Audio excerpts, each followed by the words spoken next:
Good morning बच्चों। Good morning. सा दिन है शनिवार और आज हम लोग मनाते हैं सुरक्षित शनिवार। ठीक है ना। आज हम लोग क्या चीज के बारे में जानेंगे?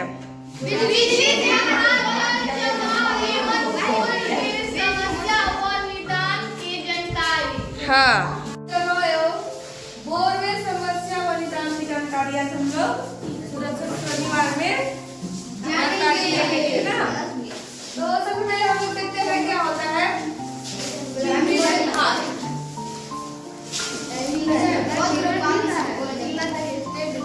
बिजली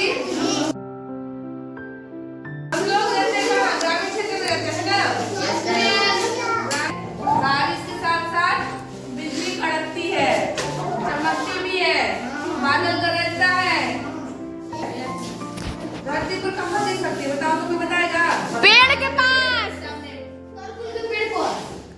पेड़ पर है ना। होता क्या है, जो बिजली है ना, जो बिल्डिंग वगैरह, पेड़ हो गए, टावर वगैरह, बिजली का टावर, पानी का जलाशय बिजली को अपने आकर्षित करता है। ठीक है ना। तो बिजली क्या है, देखते घरों में भी त्रिशूल वगैरह कुछ लगाया जाता है, धरती में उसको लेके चला जाता है। और बिजली जब चमकता है तो हम लोग ये जानेंगे आज बिजली से क्या क्या हो सकता है, बिजली से बचने के उपाय है ना। बिजली चमकता है, बारिश होता है तो बिजली भी चमकता है, बादल भी करता है जो कि बहुत डर लगता है। और जब आसपास में गिरता है तो बहुत तेज आवाज करता है ना। तो उस कंडीशन में हम लोग क्या करना चाहिए? पहली बात, जब खूब तेज बारिश हो या बिजली चमके, घर से बाहर नहीं निकले, है ना।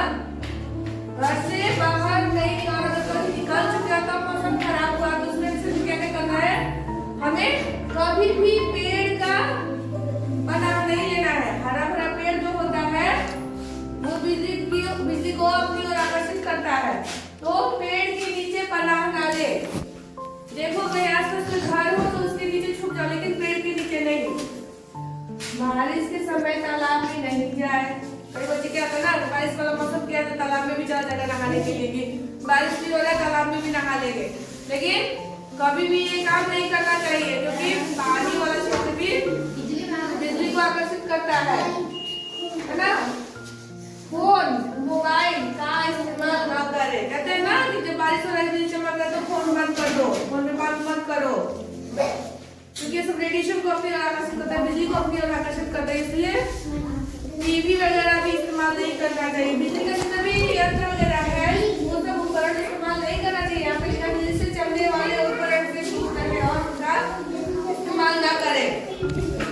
बिजली जब चमकता है तो बिजली के पोल के पास भी नहीं खड़ा होना चाहिए। ठीक है ना, क्योंकि करंट प्रवाहित होते रहता है और बिजली को अपनी ओर आकर्षित कर सकता है। धातु के बने नल, फव्वारा, पाइप दूर है। क्या होता है ना, जो धातु के उपकरण होता है बिजली के सुचालक होता है, तो बिजली को अपनी ओर आकर्षित करता है। तो धातु के बने नल वगैरह, फव्वारा देखे ना, पानी को इतना अच्छे से जैसे बारिश की बूंदें गिरती है उसी तरह गिराता है। पाइप वगैरह भी लोहे का आता है, वो सभी नहीं छूना चाहिए। ऊंची इमारतों से दूर है। ऊंचा बिल्डिंग जो होता है ना, तो कई लोग बनाने क्या करते हैं, उसमें बिजली को आकर्षित करने वाले यंत्र लगाते हैं जो धरती तक जाता है अंदर। तो बिजली को आकर्षित करके वो धरती में समा जाता है। तो ऊंची इमारत के अगल बगल भी नहीं रहती है। तो घर में रहो लेकिन बाहर नहीं। इस उपाय को जानने के लिए बाहर में ही रहे। कहीं जा रहे हो, मौसम खराब किया है तो क्या करना है, बाहर नहीं घूमने लगना है नहीं, हमें इधर अपने वाहनों में ही रहे। ठीक है ना, अपने वाहन में रहना है, बाहर नहीं निकलना, खुले में बिल्कुल ना निकले। ठीक है ना। कई बार मैंने सुना है किसी को बिजली लगे करंट तो लोगों को बहुत लोग लगा है। कई बार किसी को बिजली का ऐसा जोरदार झटका लगता है कि लोगों की मौत भी हो जाती है। ले सूर्य एक बार क्या होता है, पिछले साल बता रहे हैं, एक आदमी गया, घर के पास पोल था, झंडा लगाने कुछ करने गए, बारिश की वजह से कीचड़ जैसा छटके हो गए, उसका पैर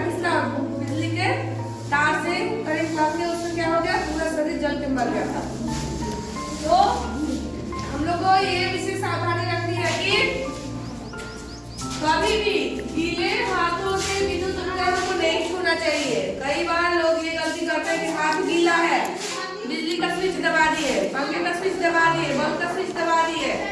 ऐसा कभी नहीं करना है, क्योंकि हाथों में लगा हुआ पानी जो है वो स्विच के अंदर जा सकता है और हमें झटका लग सकता है।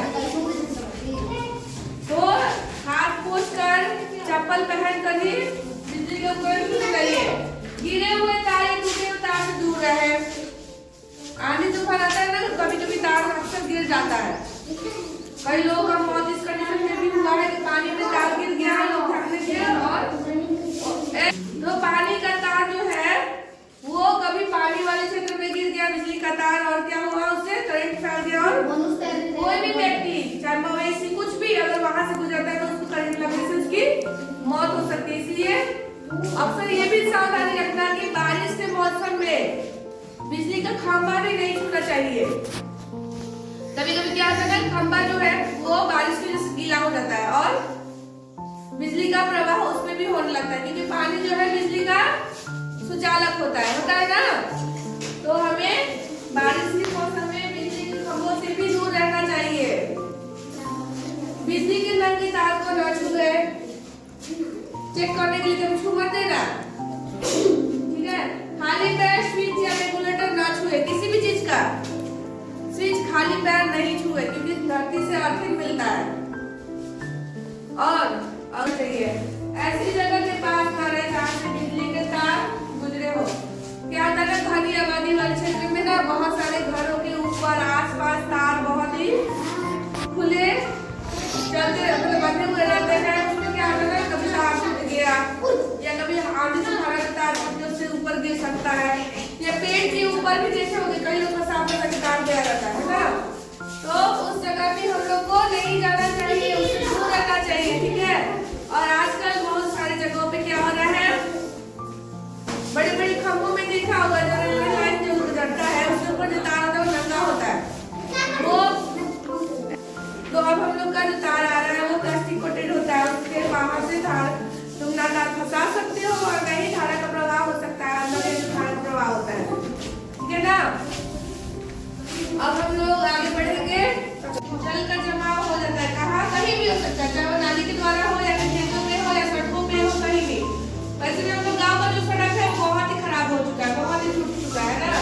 तो अभी थोड़ा सा बारिश हुआ है और क्या हो गया है, सड़क जो है तालाब में तब्दील हो गया है।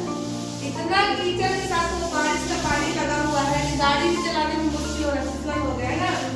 तो जल जमाव से पहले हम देख लेते हैं घरेलू काम क्या करना है। पहला बात है, कूड़ा कचरा नाली में ना फेंके। जब तेज बारिश होती है शहरों में तो नाली से पानी नहीं निकल पाता है, इसका कारण क्या होता है, जिसका कारण क्या होता है कि नाली में पानी न निकल पाने की वजह से जल का जमाव होने लगता है। क्या होता है, हमारे शहरों में छोटी छोटी नालियां बनती है और छोटी नाली जाके बड़े नालों में मिल जाती है और वो बड़ा नाला उस पानी को शहर से बाहर ले जाके निकाल रहे हैं, वो नदी में गिरती है, नदी को प्रदूषित करता है। तो जल निकासी के लिए नालों का निर्माण भी बहुत जरूरी है। बड़ा नाला होना चाहिए ताकि घरों की छोटी छोटी नालियां नालों में जाके मिले, है ना। और नियमित तौर पर उसका साफ सफाई भी बहुत जरूरी है। नालों का साफ सफाई बहुत जरूरी, क्योंकि बहुत सारे लोग रात को क्या करते हैं, अपने घर का कचरा उठाकर रोड पर फेंक देते हैं, नाली में फेंक देते हैं। तो उससे क्या होता है, नालों में कचरा भर जाता है और पानी का प्रवाह बंद हो जाता है, उसकी वजह से नाली का पानी सड़क पे आने लगता है।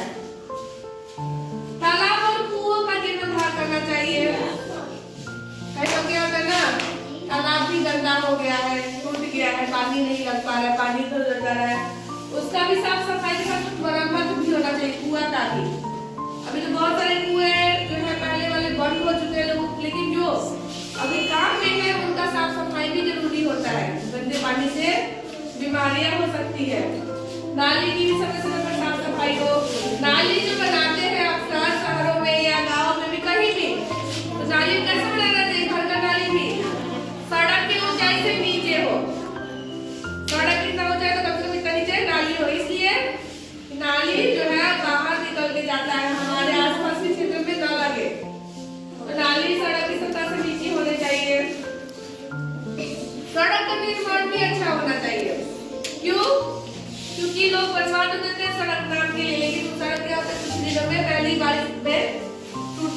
होता है, बड़े बड़े गड्ढे हो जाते हैं, पानी जमने लगता है, पानी जमे तो और टूटेगा, है ना। तो सड़क भी अच्छा होना चाहिए, सड़क बनना भी चाहिए, दोनों किनारों पे ढलान, बीच में ऊंचा, ऐसा हो कि बारिश का पानी सड़क पे ना जमे और अपने किनारे से बह के निकल जाए।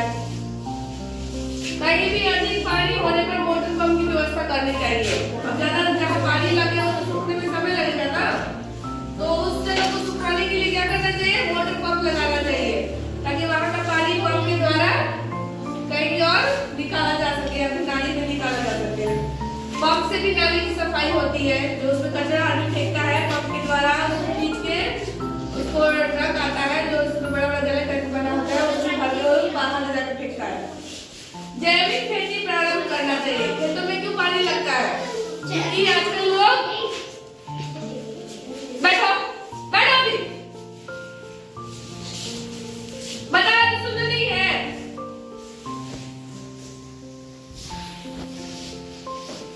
खेतों में क्या होता है ना कि लोग जैविक खेती की जगह पे रासायनिक खेती करने लगे हैं।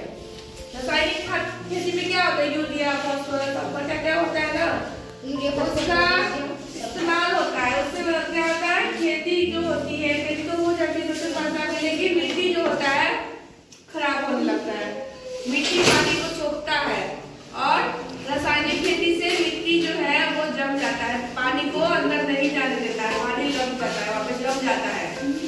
तो हम लोग को जैविक खेती करना चाहिए। खाद जो है गोबर का, सड़े हुए साग सब्जी वगैरह का इस्तेमाल करके उससे खेती करना चाहिए, ठीक है ना। तो जल जमाव से बचने के उपाय समझ में आ गए ना। अब हम लोग आगे बढ़ते हैं। गड्ढों से होने वाली घटनाओं के बारे में जानकारी।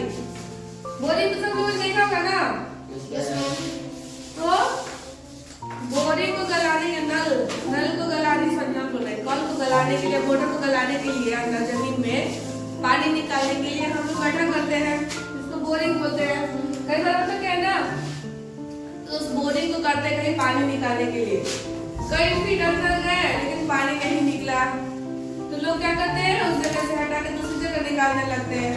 उस टाइम में क्या होता है ना, वहाँ पे गड्ढा खुला छोड़ देते हैं, छोटे छोटे पाइप के लिए, जैसे कल को गलाने के लिए छोटा पाइप की जरूरत पड़ता है, लेकिन कहीं कहीं बड़ा बड़ा पानी का व्यवस्था होता है, या फिर दूसरे चीजों के लिए भी बोरिंग किया जाता है, वहाँ पे बड़े बड़े चौड़े गड्ढे किए जाते हैं। वो गड्ढे कई फीट अंदर होता है, चाहे 100 भी हो सकता है, 200 भी हो सकता है, उससे कम भी होता है, 50, 60, 100, 80, मतलब उससे नीचे भी जाता है, ऊपर नहीं, ठीक है ना। तो उस क्रम में क्या होता है, जो गड्ढे छोड़ दिए जाते हैं खुले, वो बहुत ही कभी घातक सिद्ध होता है। छोटे छोटे बच्चे खेलते हुए जानते नहीं वहाँ पे गड्ढा है, कभी उसी में गिर जाते हैं, क्योंकि बच्चे तो छोटा भी होता है, पतला होता है शरीर उसका, है ना, वो अंदर जाके एकदम अंदर चला जाता है। कई बार सुना होगा तुम लोगों ने टीवी में भी, बोरिंग से बचने के लिए क्या करना चाहिए, बड़ा सा मजबूत स्लैब या तो उसमें रख दो, या फिर उसको पूरा भर दो, जो जरूरत नहीं है तो उसको भर देना चाहिए, या फिर वहाँ पे निशान लगा दो, यहाँ पे बोरिंग का गड्ढा है या फिर कुआं का गड्ढा है, या फिर किसी चीज का भी।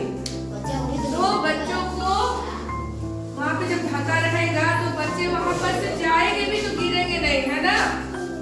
तो ये सब का जानकारी हम लोग को बहुत ही जरूरी है। बच्चों को भी बताओ, जहाँ पर है जो काम कर रहा है, बाद में वहाँ पे ध्यान दो कि वहाँ पे बोरिंग खुला नहीं ना छोड़ा गया है। समझ में आया सबको, बोरिंग के गड्ढे से कैसे बचता है, उसको पूरा बंद करके खुले नहीं छोड़ना है, ठीक है। पानी निकल गया तो कोई बात नहीं है, अदरवाइज वहाँ पे अगर नहीं निकला खुला गड्ढा है तो काम का नहीं तो बंद कर देना चाहिए, ठीक है। समझ में आया ना। आज हम लोगों ने सुरक्षा परिवार में क्या क्या जाना, जल जमाव के बारे में, बिजली के होने वाले घाट वगैरह के बारे में, और बोरिंग के गड्ढे के बारे में, इसकी जानकारियां भी ली और उससे बचाव के उपाय भी जाने, ठीक है।